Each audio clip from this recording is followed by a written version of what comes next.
We are now joined by the management to understand how what kind of an investment is planned and how is it going to be from here on. Mr. Sanjay Lalbhai, CMD at Arvind, joins us. Thank you so much, Mr. Lalbhai, for joining us here on NDTV Profit. So Arvind actually has been doing a lot of international tie-ups, first Gap and then the children's wear as well. What's actually happening? What's the strategy behind this?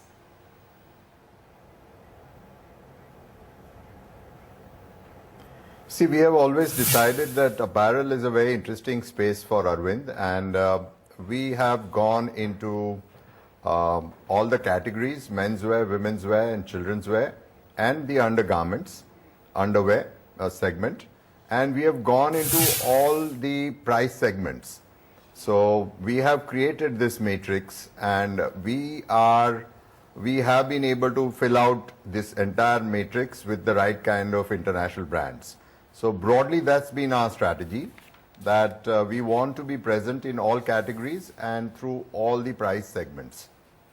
Right. Let's start with Gap first. What kind of investments do we see coming up when it comes? Because you are planning to open 40 franchisee stores. So what kind of investments are we going to see, say, in the next 5 years?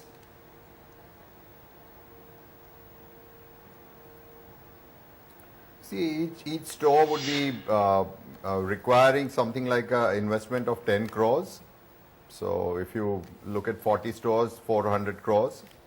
And we will open them as quickly as possible. The real estate is very important because for a brand as major as Gap, the location is going to be the most important criteria. And so we will have to ensure that we have the right place in all the prominent malls. So depending on how it pans out, the thing will be rolled out. A lot of people are asking, when do we see the first Gap store actually coming here in India, and where?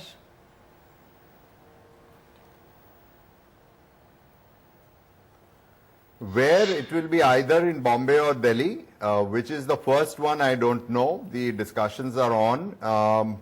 And I think it should happen by April of next year. So that's the kind of timeline we're looking at. Okay, so that's quite a wait actually for those wanting to, perhaps pick up a Gap t-shirt or a sweatshirt, but we'll wait for that in any case. Mr. Lalbhai, I want to understand, how did you manage to convince Gap to come into India in a franchisee mode? Because the government allows 100% FDI and single brand retail. Some of those brands have done that. What is it that what is it about Arvind that made Gap go with you instead of doing it on their own?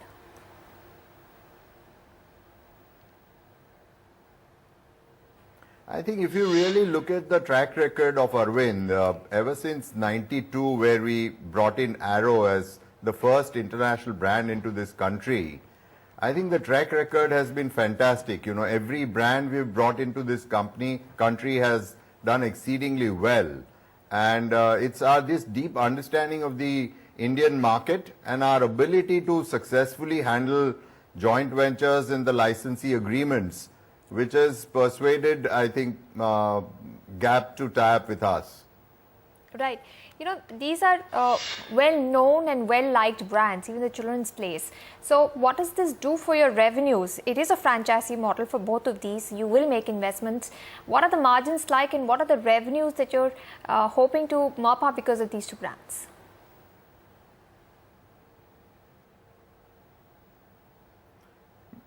We believe that every store should do anything like 30 crores annual revenue. So if you open around 40 stores, it should be around 1,000, 1,200 crores. That's the kind of revenue you can expect. But you should understand, ma'am, that this is a $16 billion company. And in the apparel space, it is Gap, it is Zara, and these brands have really... and H&M. These are the large players in this apparel segment.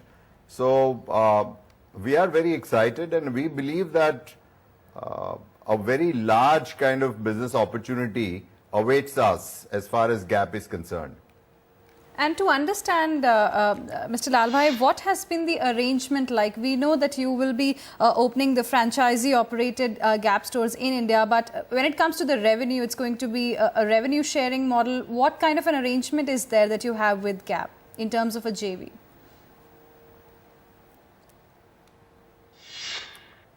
No, these stores will be owned by Arvind. They will not be franchised. We have a license from, as we have license from Arrow, US Polo, and around 16 to 17 international brands.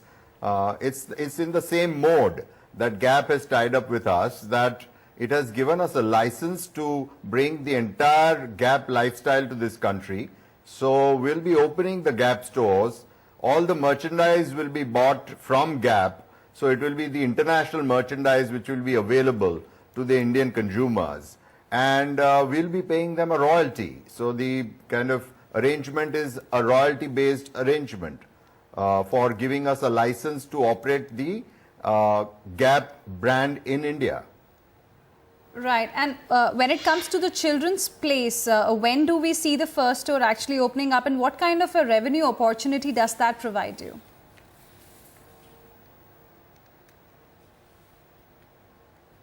As you've known, that children's market is one of the most interesting opportunities in India. We have US Polo, Cherokee, all these children's brands are doing extremely well as brand extensions of our existing brands. And now we are coming out with a dedicated format to offer everything which involves, it's not only the apparel, but everything you know need for children up to the age of 14 will be provided through this brand, Children's Place. And it's a very, very powerful brand. It's a $2 billion company, American-based company. So the entire lifestyle and all the things which are related to children will be brought through this brand by Arvind. Right. So, want to understand that, brands and garmenting is important for you. You've been scaling up your business. What kind of investments will this need, and how do you finance it? Because you have been quite tight on how much debt you take on. So, how will this operate?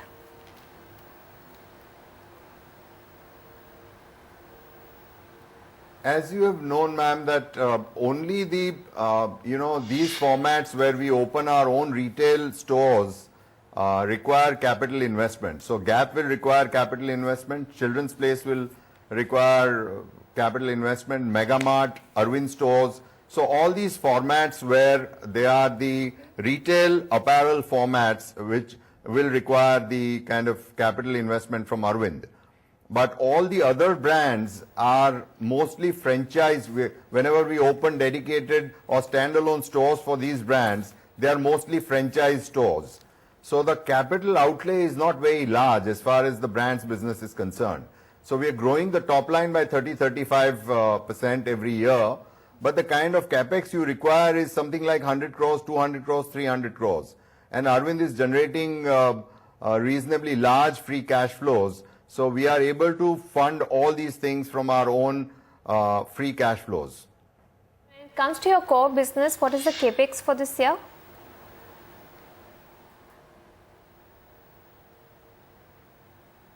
For textiles? Yes. Textiles and garmenting.